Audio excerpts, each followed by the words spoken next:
उद्धव ठाकरेंनी शेकापच्या भूमिकेवर संताप व्यक्त केलाय। शेकापचे नेते जयंत पाटलांनी त्यांना खडे बोल सुनावलेत। लढायचं तर सरळ लढा, दोस्ती करायची तर उघड दोस्ती करूया, पण असे विचित्र वागू नका असा सल्लावजा इशारा ठाकरेंनी जयंत पाटलांना दिला। काँग्रेस नेते बाळासाहेब थोरातांनी राज्यात महाविकास आघाडीचं सरकार स्थापन होणार असल्याचा दावा केला, तर महाविकास आघाडी 180 पेक्षा अधिक जागा जिंकणार असल्याचा विश्वासही थोरातांनी व्यक्त केला। महाराष्ट्रातली जनता महाविकास आघाडीच्या बाजूने असून मी माझ्या मतदारसंघात बहुमताने विजयी होईल असा विश्वास काँग्रेस प्रदेश अध्यक्ष नाना पटोले यांनी व्यक्त केलाय। महायुतीचं सरकार हे महाराष्ट्रद्रोही, भ्रष्टाचारी आणि शेतकरी विरोधी आहे अशी टीका देखील पटोले यांनी केली आहे। नवी मुंबईतल्या बेलापूर मतदारसंघात तिहेरी लढत होतीये। बेलापूरच्या जनतेला बदल हवा असल्याने जनता मलाच निवडून देईन असा विश्वास राष्ट्रवादी शरद पवार पक्षाचे उमेदवार संदीप नाईकांनी व्यक्त केला, तर मुख्यमंत्री शिंदेंच्या आदेशानुसार मला मतदान होणार असून मी विजयाची हॅट्रिक मिळवणार असा विश्वास भाजपच्या मंदा म्हात्रे यांनी व्यक्त केला। एकनाथ खडसेंनी यापुढे कोणतीही निवडणूक न लढवण्याचा निर्णय घेतलाय। पुढील निवडणूक मी पाहणार की नाही ईश्वरच ठरवेल असं वक्तव्य खडसेंनी केलं। व्हिडिओ शेअर करत त्यांनी ही माहिती दिली।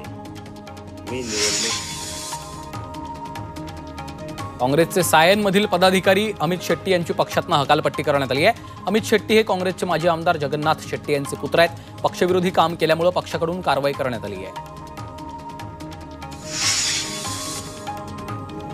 येवला लासलगाव विधानसभा मतदारसंघातून माझा विजय नक्की आहे असा विश्वास महाविकास आघाडीचे उमेदवार माणिकराव शिंदेंनी व्यक्त केला।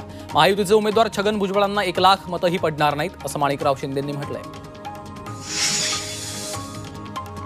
चाकणमधून संजय राऊतांनी पंतप्रधान मोदींसह योगी आदित्यनाथ आणि देवेंद्र फडणवीसांवर निशाणा साधलाय। पाकिस्तानवर झेंडा फडकावायला निघाले, आता तुमचाच झेंडा नागपूरमधून खाली उतरणार असं म्हणत त्यांनी फडणवीसांवर टीका केलेली आहे।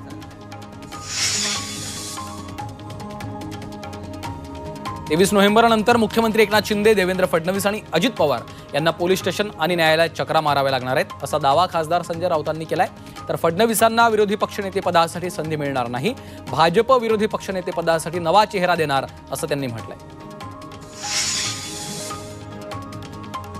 कोविड काळात उद्धव ठाकरे देवापेक्षा कमी नव्हते असं विधान खासदार संजय राऊतांनी केलंय, त्यामुळे उद्धव ठाकरेंच्या महाराष्ट्राची सेवा करण्यासाठी पुन्हा एकदा मुख्यमंत्री व्हावं असंही त्यांनी म्हटलं। यावरून महाविकास आघाडीत ठाकरे पक्षानं पुन्हा एकदा मुख्यमंत्री पदावर दावा केलाय। आरोग्यमंत्री तानाजी सावंतांनी आमदार रोहित पवारांवर निशाणा साधला।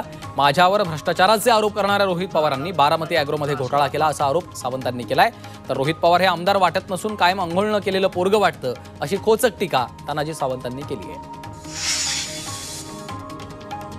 विकासाचा निधी आणल्यामुळे विरोधकांच्या पोटात दुखतंय अशी टीका आमदार दत्तात्रय भरणे यांनी केली आहे, तर माझ्यावर आरोप केले जातात याचा मला त्रास होतो असंही भरणे यांनी म्हटलंय। भाजपचं केंद्रीय नेतृत्व फडणवीसांना विरोधी पक्षनेते पदासाठी ठेवणार नाही अशी टीका संजय राऊतांनी केली आहे। त्यांनी एवढे गुन्हे आणि भ्रष्टाचार करून ठेवलाय की 23 नोव्हेंबरनंतर शिंदे फडणवीसांना पोलीस स्टेशन आणि न्यायालयाच्या चक्रा माराव्या लागतील असं वक्तव्य संजय राऊतांनी केलंय।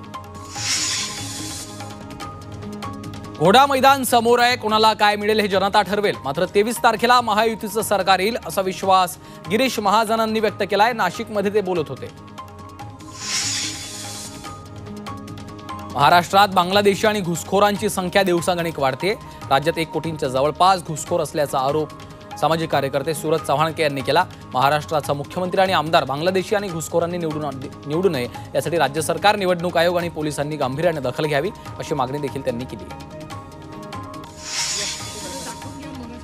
सुप्रिया सुळेंच्या बॅगची तपासणी करण्यात आली आहे। हेलिकॉप्टर, कारमधील साहित्याची तपासणी करण्यात आली। कापूरहोळ सासवड रस्त्यावरील मांजरीच्या शिर्के हेलिपॅडवर साहित्याची तपासणी झाली आहे।